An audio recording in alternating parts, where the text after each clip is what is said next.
Osasun iraultzailea FM-ren 59. atala. Osasun munduko gaien inguruko informazioaren transmisioa arrazoimenean, zientzian eta pentsamendu kritikoan oinarrituz. Kaixo, Alex Arratezelaia naiz, dietista eta divulgatzaile zientifikoa, eta ongi etorri Osasun iraultzailea FM-ren 59. atalera.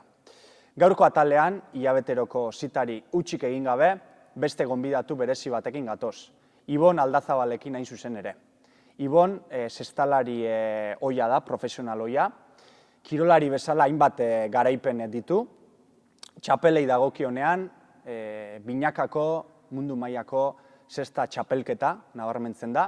Eta errekorrei dagokionean, frontoi barruan, inoiz batek, pilota bati eman dion, abiadurarik handiena ematea lortu zuen 2017 urtean 305 kilometro orduko datu harrigarriarekin. Egun, kantxa barruko lanak alde batera utzita, kirolari bezala, epai eta esatari lanetan, ikusten dugu EITB-koekin, bere kirol kutxunari, zesta puntari, ikusgarritasuna ematen.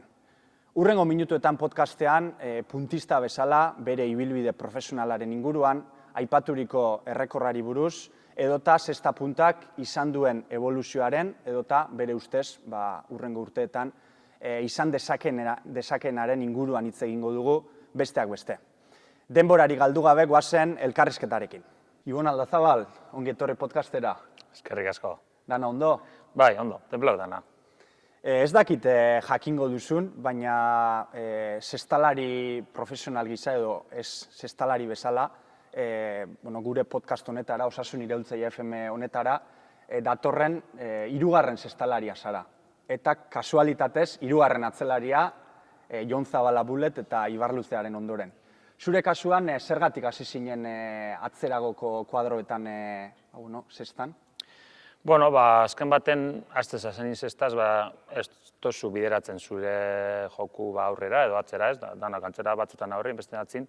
Baina gero aurrera junala, batez igul entrenadorik edo ikuste zaitxu zure posturak, nun aldoz nobeto rendidu, igul tamainupe askotan zer ikusi eukitzen dau. Eta horren, hoxea itxik izan daigun, azken izazten zuk petzetu datzin hobeto, eta azken nien apur bat urte batzu da bizu nien, bideratzen zaitxue postu batera, ni gehien bat atzera joan da egizan ustot nire kualidadekin hobeto datorren posizioa dela. Entrenatzaia aipatu duzu, zuen familian, anaia, osaba, hainbat zestalari profesional izan dituzue, eta ondo bidean, hurrengo hamarkadetan ere, honek jarraipena izango du edo izan beharko luke. Zure kasuan zein izan zen profesionaletaranzko jauzi hori ematerako orduan edo behin barruan zeundela pertsona klabea edo erabakigarria, hor, ibilbide guzti horretan zehar? Nik igul 3 pertsona esango neban, bat nire haitxe, beti umetati beti jarraitxuzuk, sakrifiketan, afizionauetan, azken baten beti sakrifikau bizu denpori, lagunek ez dakit nora zoizela zuk ezin dozu jun, ze txapelketi daugezu, azken baten horren egin lortzezu profesionaleltza, hori nire haitxek beti inkulkausten. Gero entrenatzaili lekue, beraz hasi nani, hasi 10 urtetatik eta profesionalak egin arte, orduan beran eskuartzie egozan erabaki horretan, eta gero azken baten gure osaba Felix beti zendakutzako referente handi bat, profesional mailan askotan juna bere parteu ikusta bere txapelketak Gerniken, Biarritzen, Donibane Loitzunen, eta beti hori gantxo hori etorteko norberabe juteko profesional eta orduan horrek 3 esango nahan izan izan nire referente handixek. Ibilbidearekin jarraituko dugu, profesional gisa izan duen, Ibonek izan duen ibilbidearekin. 2010an, gaizki hispanabil, Atlantikoa zeharkatu eta Miamira joan zinen zesta puntan jokatzera. Bertan ia 10 urte egin zenituen. Zer nolako esperientzia izan zen Euskal Herritik kanpo zesta puntan jokatzearena?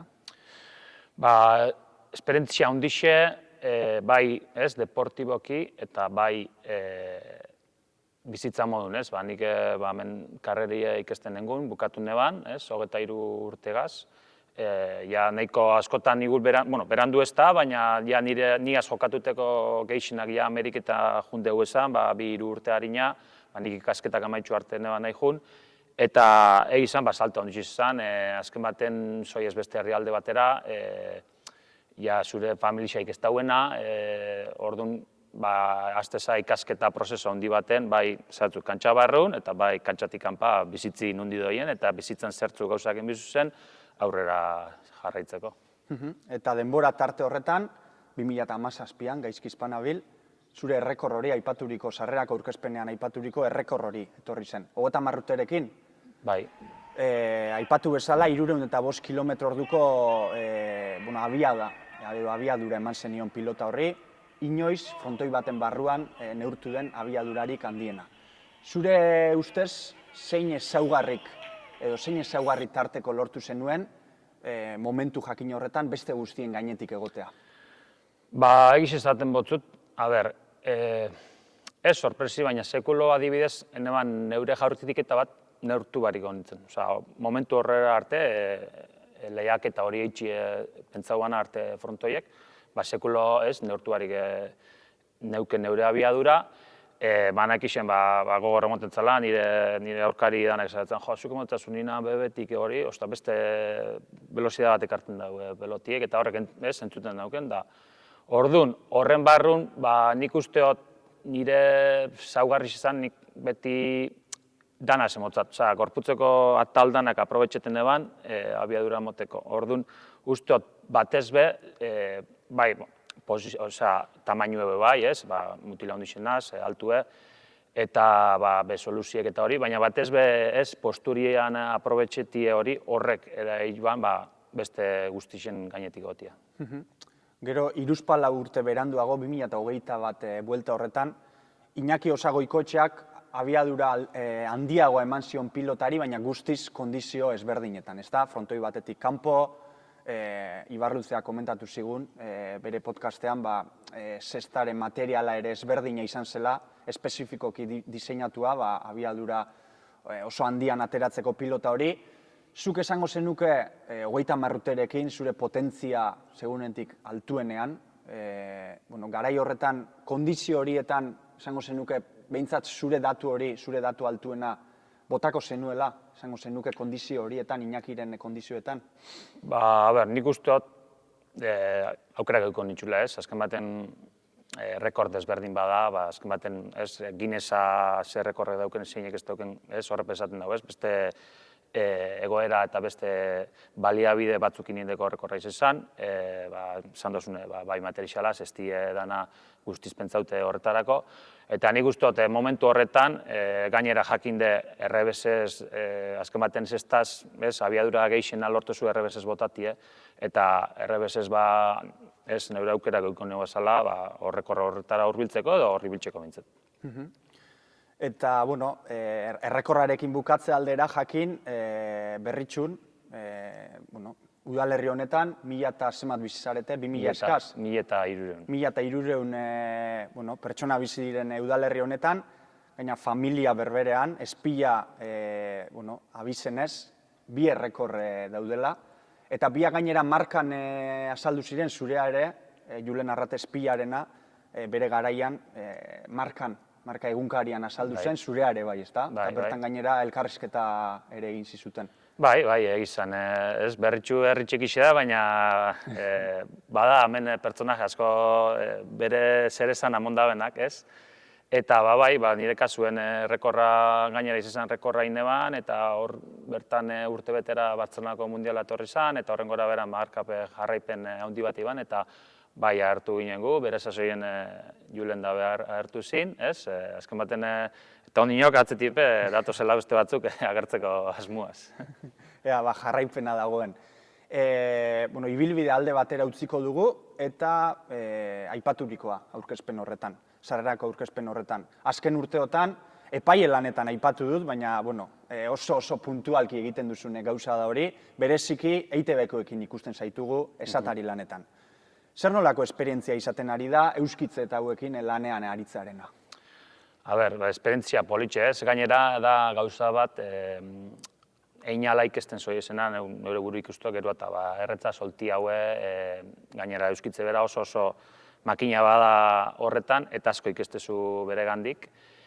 Eta gainera itxi lan hori momentu honetan zestian gorakada hau ikusitxe eta frontoiek beteta dauzela ikusitxe, pentsauko zuzelako gozagarrixetan gutzako. Bueno, zestaren evoluzioari buruz hitz egingo dugu jarraian, marka hori, errekor hori hautsi, eta hainbat elkarrizketa egitea tokatu zitzaizun hurrengo aste hilabeteetan. Eta horietako batetan, aipatu zenuen nola, 2017ko urteari buruz ari naiz, jende guztiak edo, jende askok norabide berberean lan egingo balu, edo bultzatuko balu, garai horretan laizter edo aixe berreskuratuko zenuketela, zesta puntak garai batean izan zuen indar hori. Hamarkada bat beranduago, esango zenuke norabide berberean, garai horretan baino, adierazpen horiek egin zenituenean baino, jende gehiago dabiela, zesta puntaren alde, borrokan?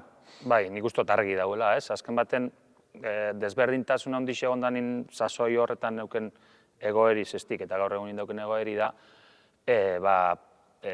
pertsona guzti horiek, alkarraz lanen bidaben pertsona guzti horiek, alkarraz lanien hasi dizela, bai enpresarixuk, bai pelotarixek, zangonean ETB-ek aurrera pauso handi bat emon dabela eta posto handi bat indabela zestiaz, beste Joseba Urkiola berak zuzendarixek, kirolen zuzendarixek aposto pertsonal modun hartuan, eta egiz izan bere lanaz beste puntu bat lortu dau, beste edapen bat lortu dau zestiek, eta beste frontoanak betetie. Azken baten zestiek gauza bat, zaugarri bat eukidabena beti zen da, doien lekure edo lehengoz ikusten da pertsona batek maite mindute gatzen den zesta badala, ikusgarrixe da mugimenduk, antxako kokapenak, balore asko daukez, eta horren einien hori lortzezun edapen ganorazko bat emoti produktu horrei, oine ikustegun gauzie lortu aldozu, eta egiz esan, neutzako neuk ikusioten neure bizitzan momenturik honenien ikustuate zestia. Eta etorkizunerantz begira jarriz gero, zer evoluzio, ze uste duzu, honek guztiak ze evoluzio izan dezakeela esango zenuke? A ber, lanien jarraitzu bida ez, hau ez da izer lortute, oin momentu honien da, baina honek jarraitzu bida, azken baten gorakada horrek jarraitzu bida, badaz tartien gauzak hobetu biherra ez, nik abidez beti pelotarixeko ere balorau, nitzako hori oso klabie da, aspektu dana, bai enpresak, bai danak pelotarixe bera balorau bida, azken baten bera da, kirolaren erdi, produktu horren egie bera da ardatza, eta gero beste punto bat oso garrantzitsu dana etorkizunerako da, azken baten materiala.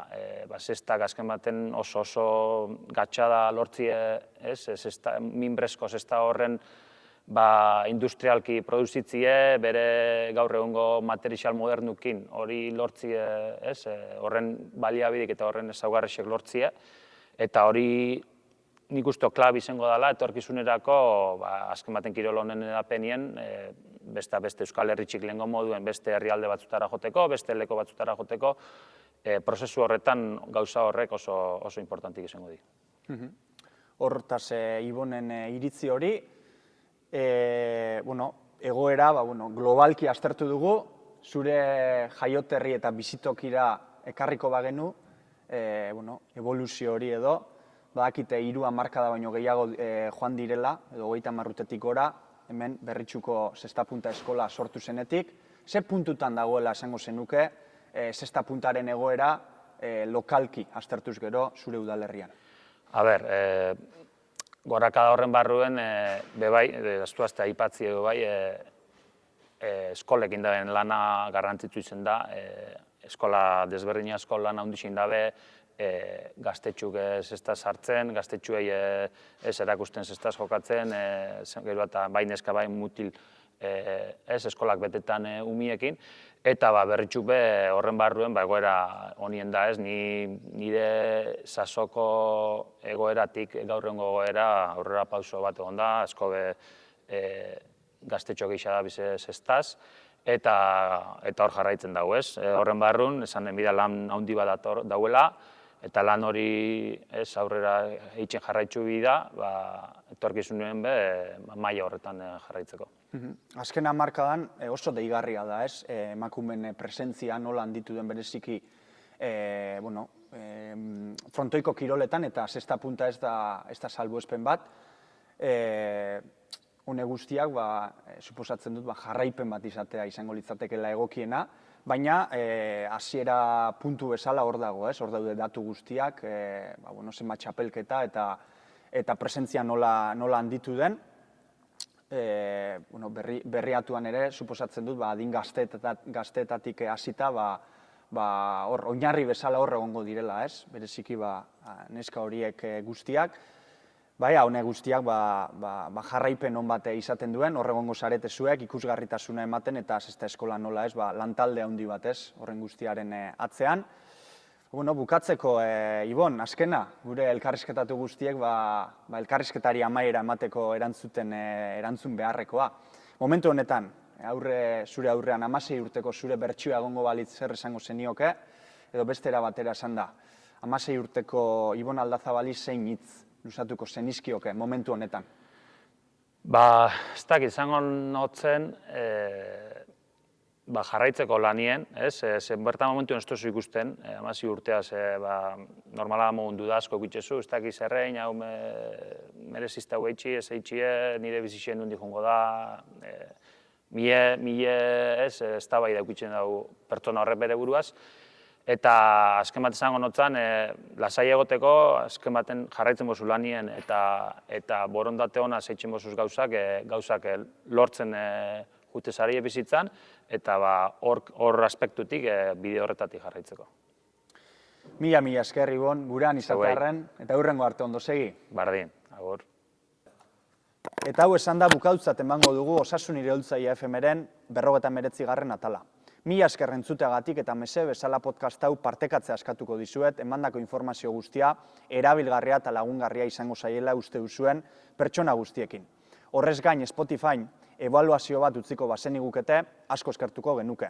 Hurrengo atalean izango du elkarren berri, bitartean, ondo segi.